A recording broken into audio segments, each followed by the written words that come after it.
When you leave the trail behind, there's this thing that happens to you, to your mind,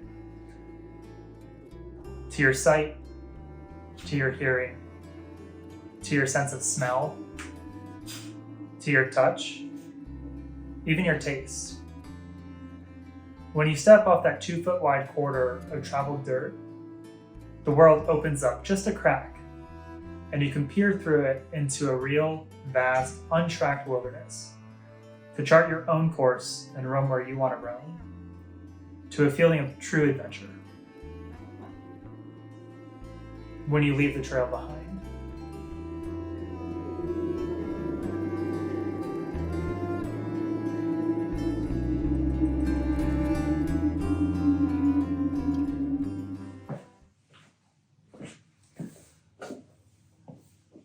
Okay, I'm Radish, and our journey starts at the headwaters of the Cascade River in the North Cascades National Park.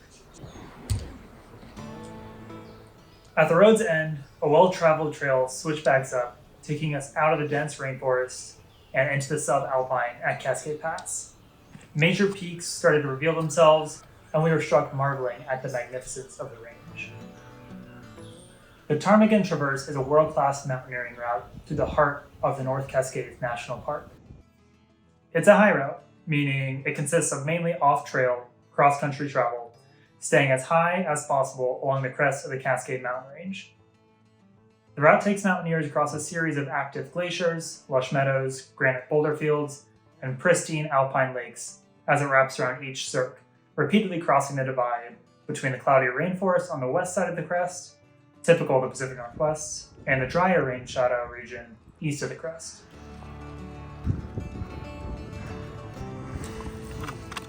My name is Justin. I am 28 years old.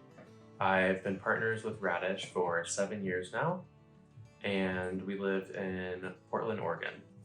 I had my first off-trail experience last summer along the Wind River High Route. This was about 100 miles off-trail through the Wind River Range in Wyoming.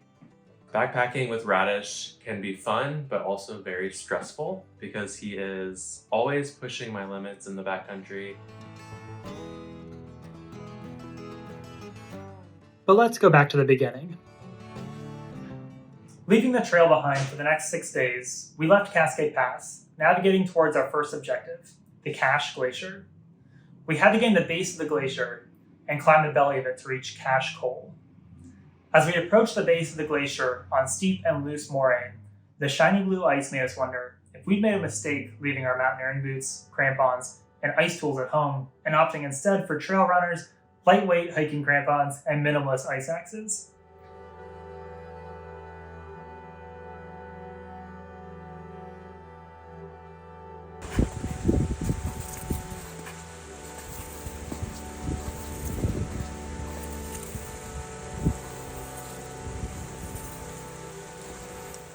This glacier was in very late season condition. It was the first week of August, and typically these glaciers hold on to snow much later in the season. The exposed bulletproof ice on the Cache Glacier was a troubling sign of conditions for the rest of the traverse.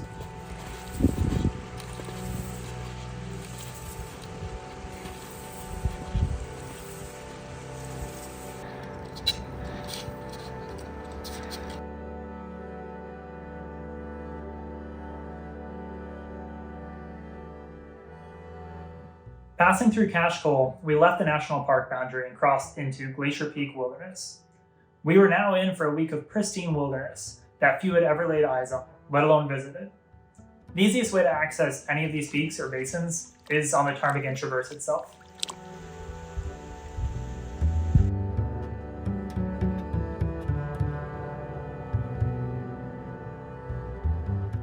We made camp at Kool-Aid Lake that first night. We cooked dinner as we watched a family of black bears grazing in the berry fields around us.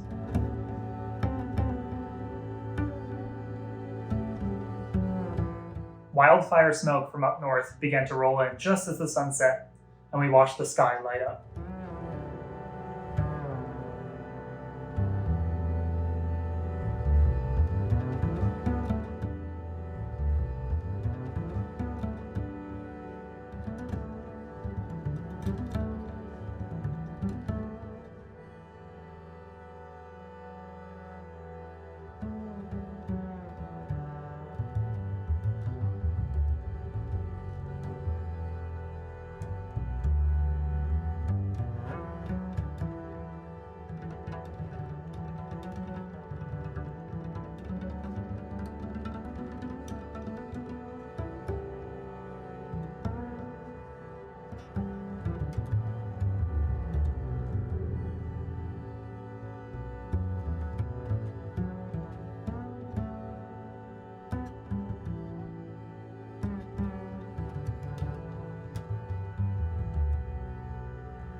Our first obstacle of the day was the notorious red ledges, a highly exposed Class 3 ledge system that leads up and around Arts Knoll, which was blocking our trajectory. These ledges actually proved to be incredibly fun and exhilarating. We were starting to feel more comfortable in the terrain and able to read the landscape better.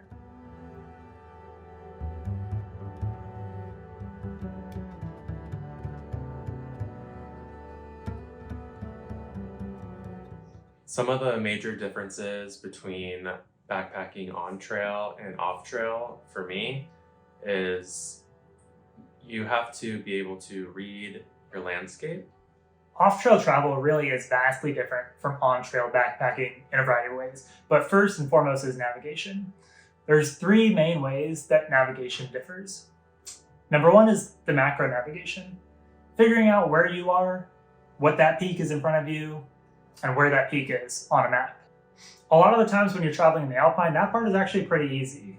Then you get into the medium-sized navigation, where you're at the top of one pass and you can see a valley laid out in front of you, and you can see your next pass at the far end of the valley, making sure you pick the right pass and making sure you know the right corridors through the valley to get there. That could involve going around lakes, skirting under cliffs, scrambling, glacier travel, a whole host of challenges in between those points. Which brings you to like the micro navigation, the smallest scale navigation issues that you'll run into with cross-country travel. And that is just the technical line to an objective. I'm at the base of a pass, I need to get up there. What is the best line through? That could be navigating a complex crevasse field. That could be navigating a whole host of loose scree or boulder fields, talus hopping, anything like that. But one of the biggest takeaways for me of cross-country travel like this is to trust your gut and know that it's not going to be as bad as your fears are making you think it will be. Like from afar, you can look at a pass and it does not look like there's a possible way it can go. It looks like sheer vertical rock or ice or scree or whatever it might be, and you can't for the life of you picture a line up to your goal. But as you get closer, that kind of flattened vertical face comes into perspective more and more. And you start noticing little gullies and notches and rock ramps, and you start connecting the dots in a viable path through a crevasse field. And your route starts to take form in your mind as you travel through the valley bottom towards your objective. And by the time you get there, what looked like some insurmountable vertical face all of a sudden becomes something that you've done over and over and over again. And the more you do it, the more second nature it becomes, and the more confident and experienced your skill set grows. That to me is one of the most exciting things about off-trail travel, is just seeing how your terrain reading mind starts to develop and evolve and grow all these new skills and muscles that it didn't have before.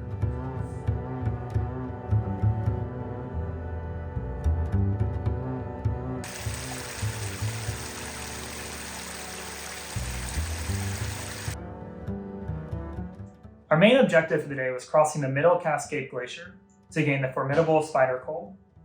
Faced with yet another icy glacier, we opted to stick to the snow, which required a fairly steep traverse above a series of open crevasses.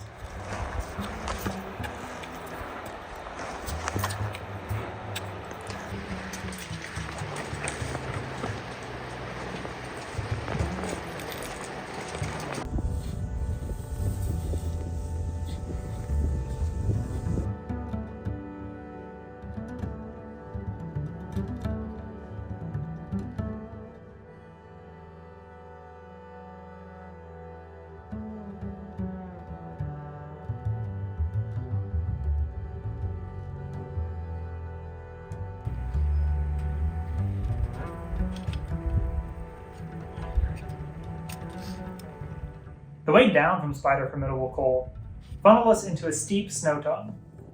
We built an anchor and wrapped off a snow picket to bypass the steepest pitch of the slope down into Flat Creek Cirque and the Yang Yang Lakes.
morning after Yang Lakes was serene. The high winds during the night before had blown most of the wildfire smoke out of the sky.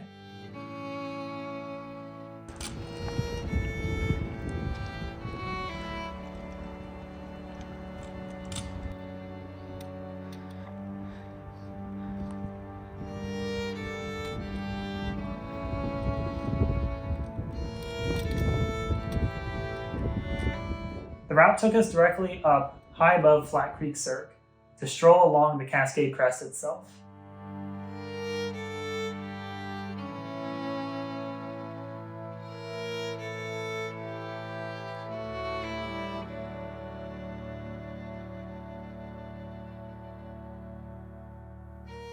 Finally, we arrived at the foot of the LeConte Glacier, the crux of the Ptarmigan Traverse. The LeConte is by far the most active and heavily crevassed glacier on the Ptarmigan. And a combination of long-term climate change and this year's hot and exceptionally dry summer rapidly reduced the access points to steep blue ice.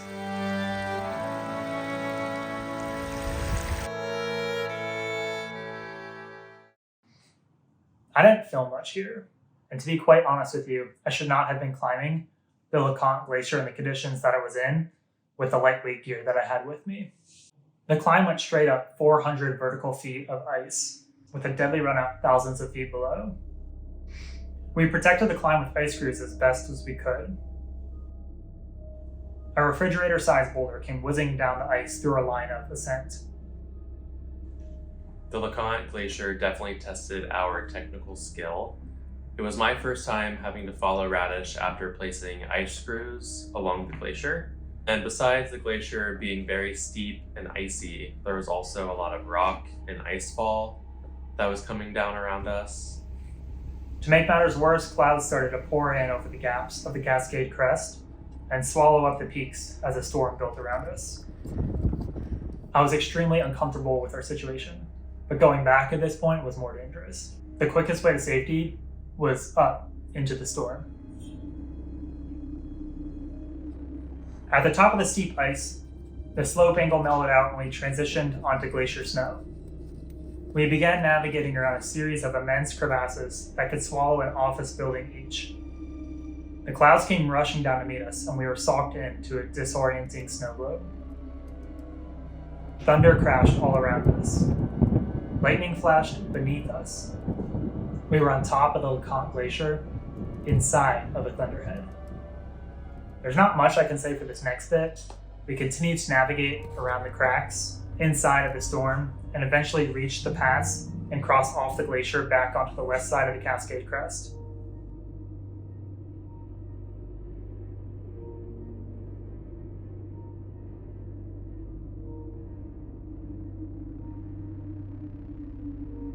Now almost dark, we scrambled along the slabs and talus until we found a safe bivvy spot to ride out the night.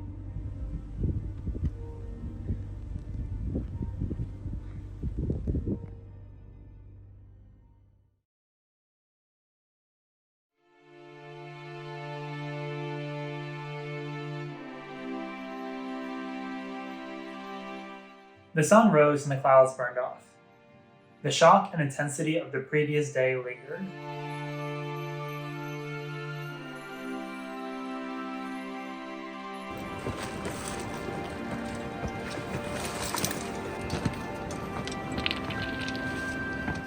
We made our way across the basin to cross the South Cascade Glacier, a massive ice sheet spilling out into the valley far below. The South Cascade Glacier was a surprisingly benign crossing to a notch in the Cascade crest, a much appreciated relief after the events of yesterday.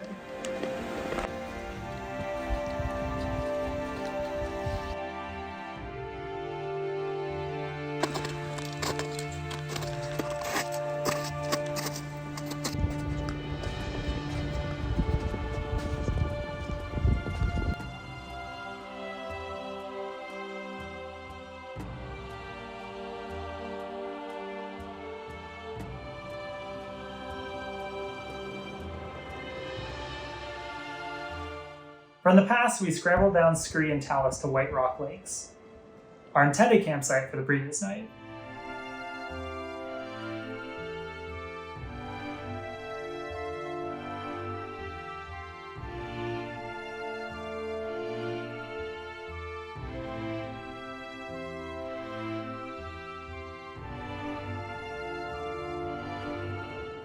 Once at the lakes, clouds once again started to pour over the gaps in the Cascade crest, and quickly we were swallowed back up.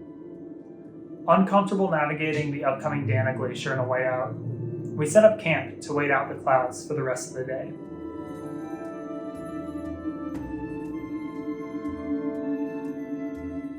One of the bigger differences between through hiking a trail and through hiking cross country is what happens when you hit inclement weather. With through hiking, there's this idea that you can always push forward. The trail is right in front of you and you can always see that. It doesn't matter if you're socked into a cloud and you can't see anything around you. You can see the 2-foot wide dirt corridor in front of you. But when you're hiking off trail, you no longer have any reference points at all.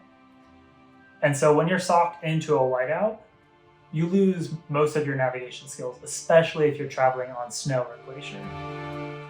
Those days just become a forfeit, and you give in to Mother Nature. That can extend your trip by a day, by 2 days, by 3 days, however long the clouds decide to stick where you are. And that's how we found ourselves at White Rock Lakes.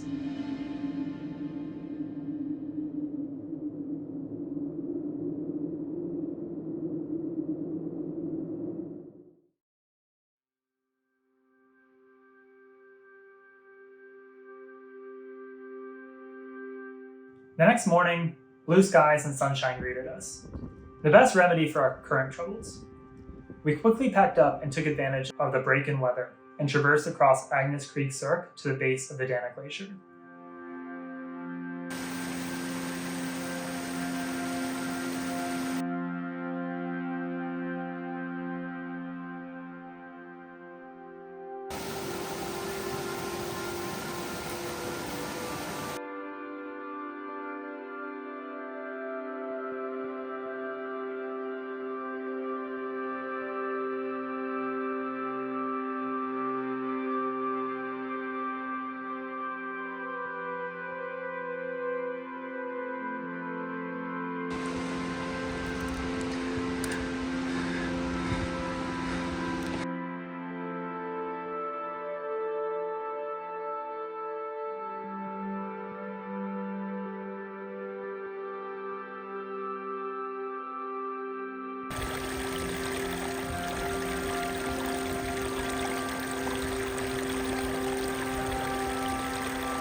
To gain the Dana, we briefly crossed a section of cracked ice before traveling up the stunning gut of the glacier to the Dana Dome Kool.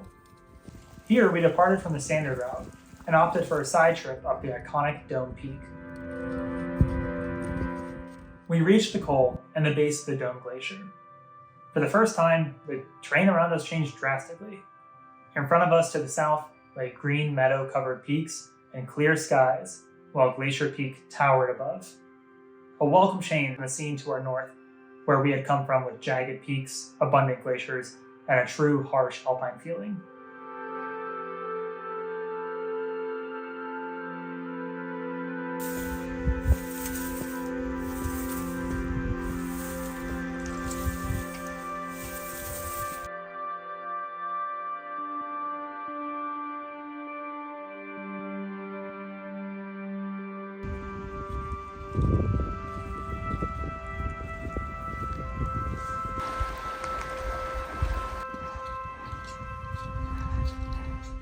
We navigated across the Dome Glacier and up to the Dome Chickaman Kool. We skirted the top of the Chickaman Glacier to access the backside of Dome Peak.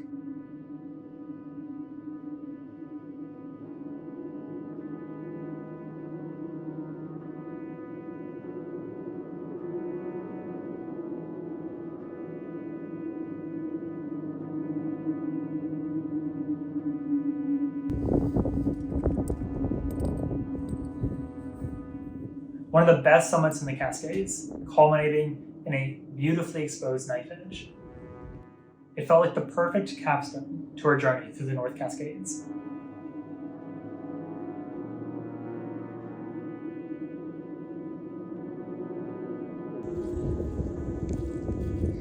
As soon as we got off the summit of Dome, the clouds swept back in once again, and we painstakingly traversed across the talus of Spire Creek to camp near Itswoot Ridge for our final night.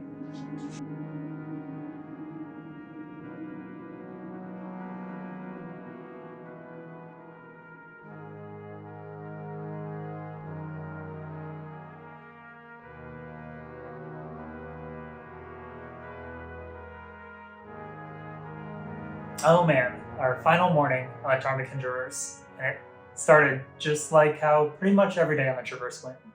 We woke up inside of a cloud of swirling mist.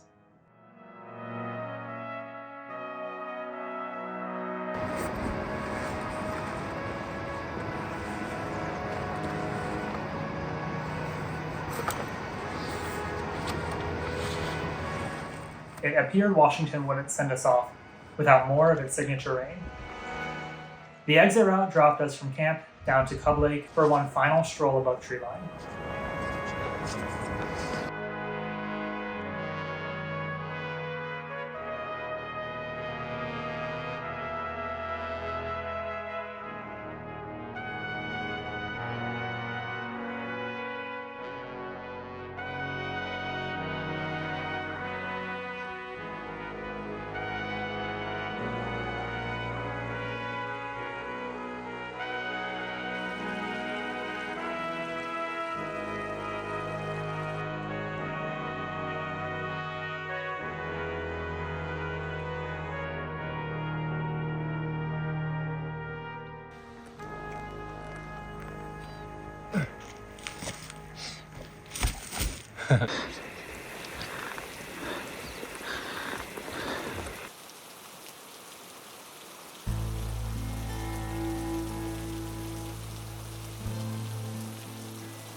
And then we dropped further into Bachelor and Downey Creek, before eventually reaching our car on the Suiattle River.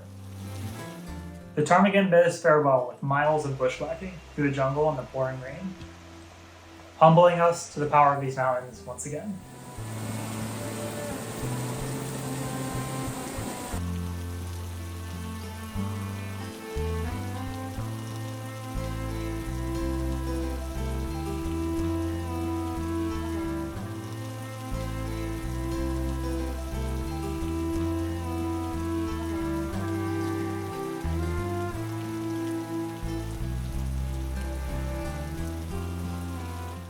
As the final miles ticked by, I couldn't help but to be in awe of our journey over the past week. When you leave the trail behind, you face yourself, raw and unfiltered and undistracted, and pushed to the physical and mental extremes. You learn to rely on yourself, on your partner, to integrate into the train not as a passerby, but as a part of something much larger and something much more enduring. From lush alpine meadows to grand glaciers, from valleys swarming with bears to mountain goats at every turn. From blooming wildflowers to old-growth trees, from bluebird skies to wildfire smoke sunsets to swirling clouds of the Pacific Northwest. The Ptarmigan Traverse was by far one of the hardest and at times spiciest routes that I've ever completed. And yet I still can't wait to find myself back in the heart of the North Cascades. And when we stepped back onto the trail in the final miles of our journey, all we could hope for was to hold on to just a sliver of that feeling, of leaving the trail behind.